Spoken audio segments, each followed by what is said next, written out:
या बातमीचे प्रायोजक आहेत हॉटेल बडे पीर. आमचा पत्ता विजापूर वेस आणि दुसरी शाखा जिंदाशाह मदार चौक, सोलापूर.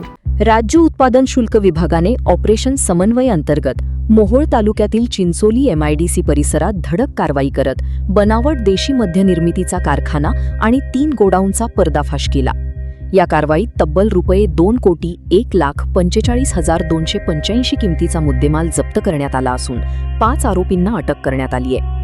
राज्य उत्पादन शुल्क विभागाच्या सोलापूर विभागाची ही आजपर्यंतची सर्वात मोठी कारवाई मानली जात आहे.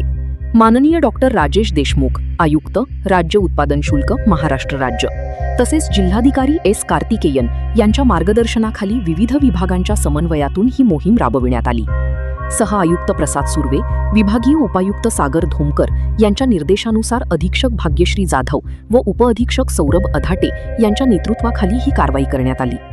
छाप्यामध्ये 90 मिली क्षमतेच्या टँगो पंच ब्रँडच्या 41,300 बनावट सीलबंद बाटल्या, भिंगरी ब्रँडच्या 2,000 बाटल्या, 13,800 लिटर स्पिरिट, 1200 लिटर तयार ब्लेंड, 356 बॉक्स बनावट प्लास्टिकच्या बाटल्या, 16.5 लाखाहून अधिक बनावट लेबले, 13.5 लाख बनावट बुचे, स्वयंचलित व अर्धस्वयंचलित बॉटलिंग मशीन, प्रिंटर, आरो प्लांट, जनरेटर, इलेक्ट्रिक मोटारी, मोठ्या प्रमाणात रिकामे बॉक्स तसेच बनावट मद्य निर्मितीसाठी लागणारे साहित्य जप्त करण्यात आले.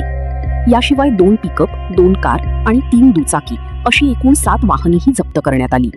या प्रकरणात महाराष्ट्र दारूबंदी कायद्यानुसार गुन्हा दाखल करण्यात आला असून कारखान्यासाठी भाडेतत्वावर देण्यात आलेल्या गोडाऊनच्या मालकांनाही सह आरोपी करण्यात आले आहे. प्राथमिक तपासात या बनावट मद्याचा पुरवठा सोलापूरसह बीड, लातूर आणि धाराशिव जिल्ह्यात केला जात असल्याचे निष्पन्न झाले आहे. या अवैध व्यवसायामुळे शासनाला ₹70,40,587 इतक्या महसुलाचा फटका बसल्याचे राज्य उत्पादन शुल्क विभागाने सांगितले. या कारवाईमुळे बनावट मद्याच्या अवैध नेटवर्कला मोठा धक्का बसला असून या प्रकरणाचा पुढील तपास राज्य उत्पादन शुल्क विभागाकडून सुरू आहे.